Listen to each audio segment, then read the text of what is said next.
Good evening to one and all.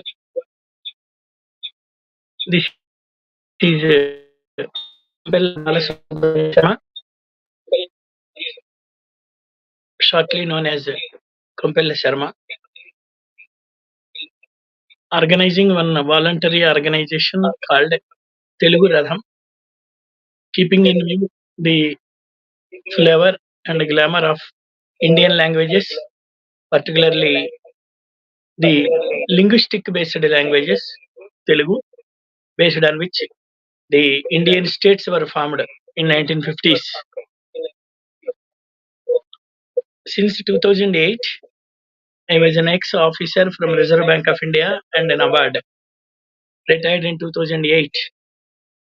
Afterwards, a thought occurred to, in some fashion or the other, I have to serve the society and give whatever little I have received during part of my life voluntarily without any expectation. Keeping that in view, India is a gallery of multiple talents and personalities representing various sectors. Uh, to name a few, spiritual leaders, social reformers and cooperators, patriots and freedom fighters, administrators and intellectuals, mainly the awards given by Indian government annually, Bharat Ratnas and other allied categories like Padma Vibhushan, Padma Bhushan, Padma Shri, etc. And also the world known Nobel laureates in which many eminent Indians got that award, and also historical figures. To name a few, under these categories, we are introducing all these luminaries, great personalities. In Telugu, we call Chirasmaranilu, can be remembered, shall be remembered in everybody's life.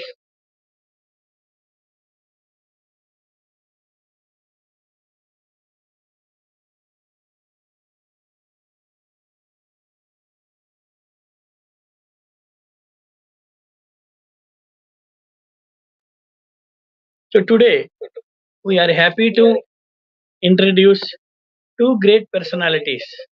Incidentally, both are Bharat Ratna awardees. I try to put in my limited way their left sketches. The two gentlemen are Maharshi Dhando Kesav Karve, and the other is Panduranga Vaman Kane, known as PV Kane. So I try to present life sketches of both the personalities. Now I will take Maharshi Dhondo Kesav Karve.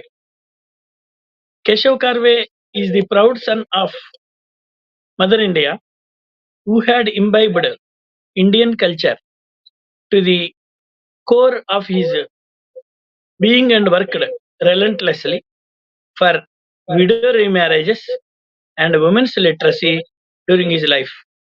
The country responded to this great man's ideals and awarded him Bharat Ratna, and the people respected him as Maharshi. Dhondo Kesav Karve was born on 18th April 1958 in a village called Sriyoli in Ratnagiri district of Maharashtra. Lakshmi Bhai and Kesav Pant were his parents. Karve ancestors were very wealthy people, but during his boyhood, the family faced financial problems. Karve told his mother that the Maharaja of Baroda was giving 10 rupees as a donation to poor people and that he was prepared to seek alms from the Maharaja. But the mother kindled self respect in him, saying kings had sought loans from his ancestors and asked him how he could seek help from such persons. Karve had great interest in studies right from his young age and was very God fearing. He could read with clear pronunciation many Sanskrit slokas. In those days, a pass in the fourth class was the qualification for getting a job. But unfortunately, Karve failed in the fourth class when he took the exam.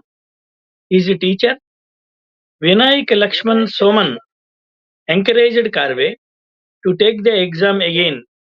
His advice and his noble lifestyle influenced Karve a great deal. The revolutionary changes which social reformers like Raja Ram Mohan Roy, Dadabhai Nauroji, Kandukuri Veerasalingam, and Ranade had brought about by then had their impact on Karve. Karve's marriage with Radhabai took place in his 15th year. The family's economic condition was deteriorating fast. Unless he passed the sixth class, he would not get a teacher's post. But Karve walked 150 miles through forest tracks in the rains to write the exam. But he was not permitted to take the exam as he was short of age by 1 year. Karve did not get discouraged but took the exam next year. Later, he went to Bombay to learn English and took his degree from the university. Though he was poverty stricken and struggling against odds, he took up the responsibility of four more persons of his village and educated them. One of the four made a mark at the national level.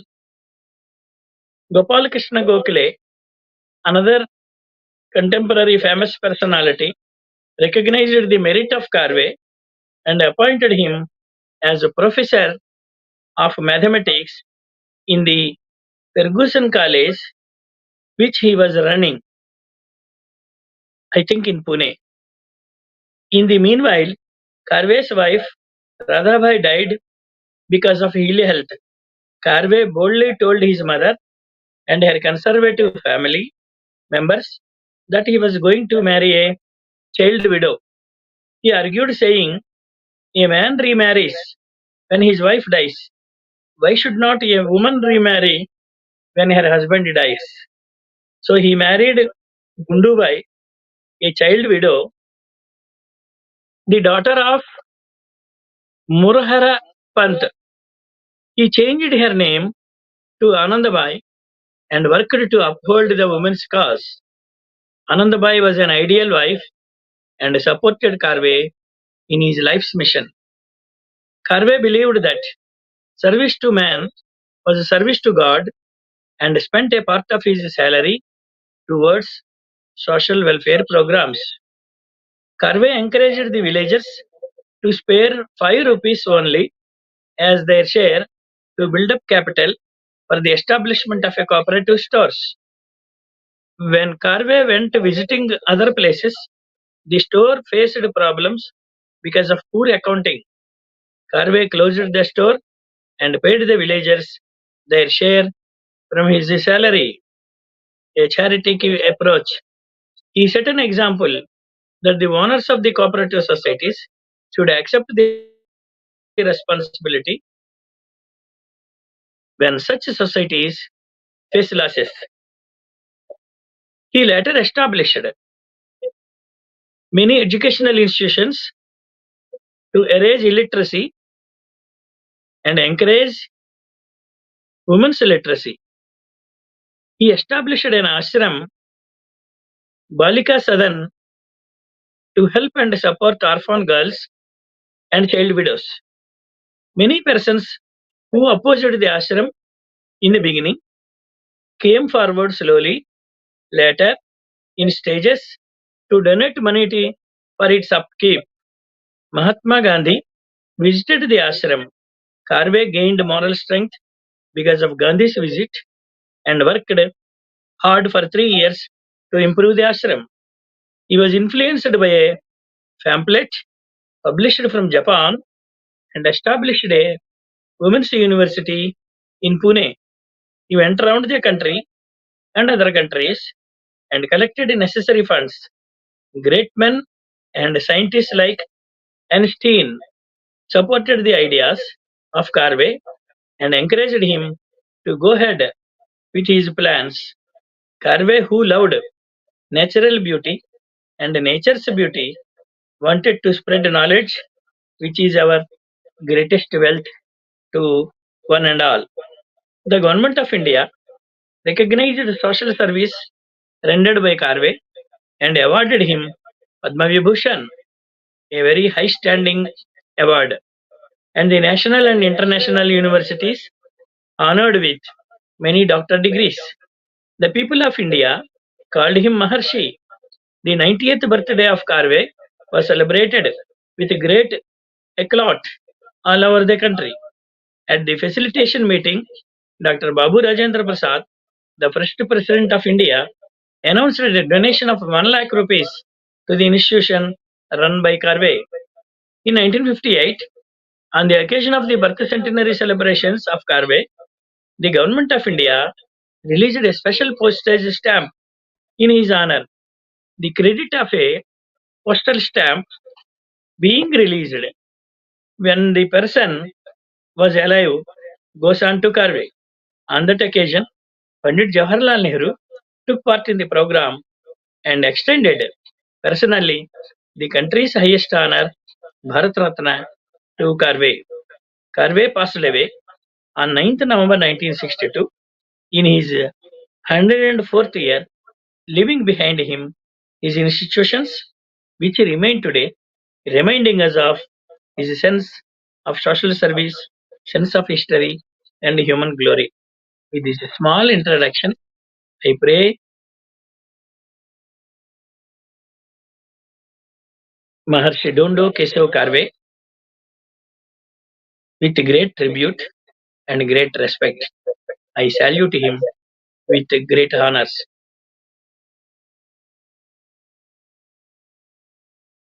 Today we are presenting another presentation of another great personality, Panduranga Vaman Kane. He is popularly known as PV Kane. Let us see what his life has gone and influenced himself and influenced India.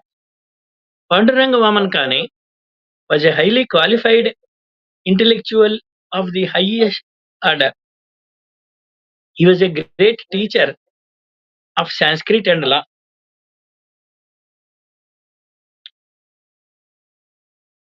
He gained reputation as a lawyer. He was a noted writer who wrote many articles of Indian culture and traditions.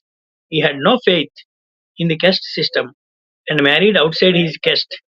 He supported widow remarriages through though he belonged to a conservative Brahmin family. For his scholarship and learning, he was known as Mahamahopadhyaya Panduranga Vaman Kane.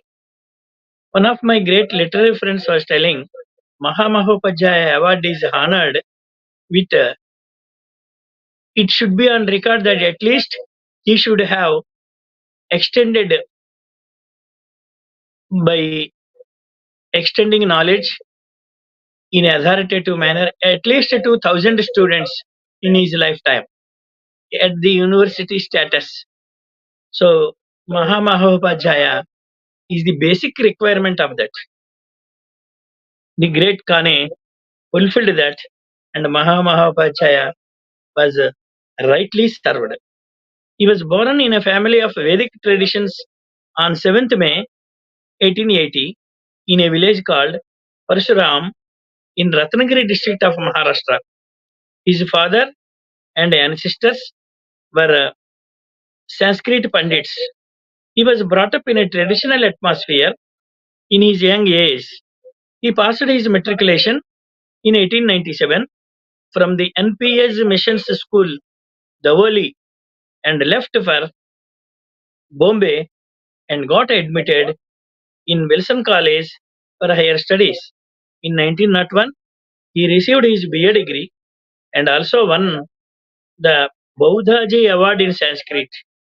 In 1902, he passed the first year LLB law examination, and in 1903 he took MA degrees in English and Sanskrit literatures and was given the Jalavedanta Prize. He started his career as a teacher in 1904 in the government high school in Ratnagiri of Maharashtra. Later, he was transferred to the Elphinstone High School, Bombay, very famous educational institution even today. He received his law degree in the same year.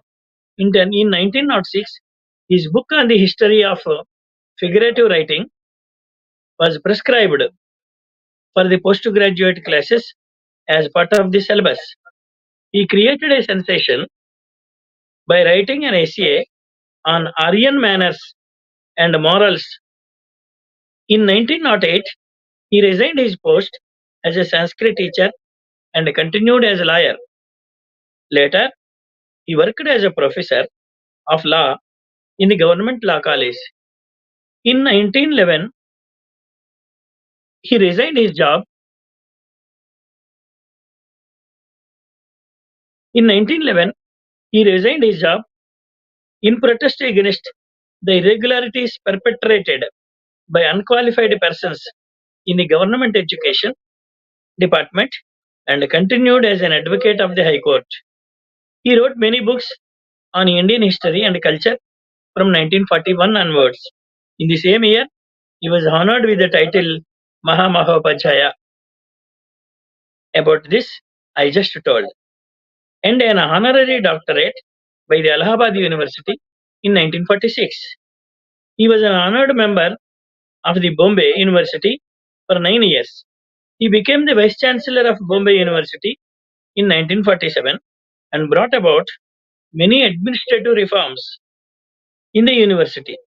Later, he served the university as its chancellor too. As lawyer, Kane had many more victories to his credit. The advocates and judges of courts soon recognized him as a model of legal jurisprudence. While arguing a case, a judge remarked that the argument of Kane was irrelevant and meaningless. Immediately, Kane quoted the judgment passed in London in the Privy Council a little before and won his case. Kane had a feeling heart for young women whose husbands died. He criticized the beastly behavior of society towards widows and the heartless treatment of widows received at the hands of the society. The Mahars, scavengers, entreated the Brahmin Sabha to allow them to worship Ganesh on the sacred day of Ganesh Chaturthi, at least from a distance. Some persons agreed to do so as it was a very simple request, but the diehards rejected the appeal. Kane, who was the chairman of the Brahmin Sangh, allowed the Mahars to have the darshan of Ganesh. He explained that people had to change according to changing times. But some Brahmins were unhappy with Kane's decisions and filed a petition in the Bombay High Court. As the petition could not stand in the court, they had to withdraw it. Karve was a practical minded pundit. He used to think constructively. Constructively. He used to allot 5 days in the week for his legal practice in the court, and the two remaining days to his study of Sanskrit and literary activities. He wrote 5 volumes of Sanskrit literature and history as well as Indian cultural heritage. These works are even academically considered as excellent even in the academic universities all over India and in abroad too. He explained in these books issues like rebirth, yajnas, Puranas, pilgrimages, marriages, adoptions, years, Hindu traditions and practices, etc. Kane was a great critic in the field of literature. He wrote critical commentary on Kadambari of Bana and Uttarama Charitra of Bhavabhuti. He had connections with many literary bodies. In 1956, he won the Central Sahitya Academy Award. He was vice president of Royal Asiatic Society.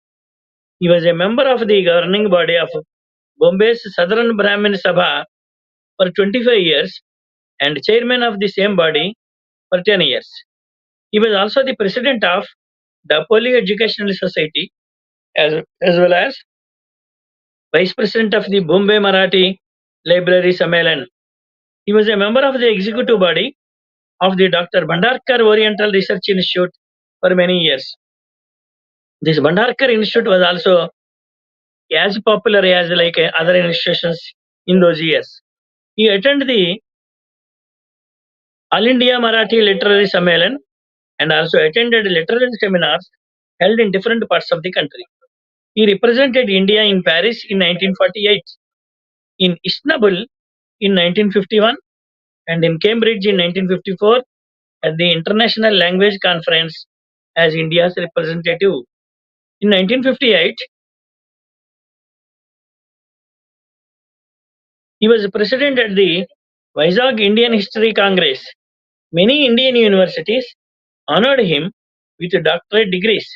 In 1955, Government of India awarded him Padma Shri and in 1963 Bharat Ratna titles with great pride and proud. On 18th April 1972, he breathed his last. With this small introduction, I bow my head towards these two great personalities, both incidentally hailed from Maharashtra, though their influence and spread extended not only to the breadth and length of the India and also in foreign countries. Even now, the influence goes on and should go on. I pay my respects and tributes to these two great personalities in the presentation of today under Suphala-Bharathi and under title Luminaries. We are conducting these presentations, and in April, whatever relevant personalities are concluded to be represented again, we are doing it. We come soon with another great personality and try to present his life sketch in our own way, simple way, under Suphala-Bharathi Luminaries category. I take with salute and say goodbye. See you till again. I am Kompella Balasubramanya Sharma, known as kbs.sarma or Kompella Sharma. I am president my organization Telugu Ratham and also the coordinator for this luminaries wing of Suphala-Bharathi. Thank you very much.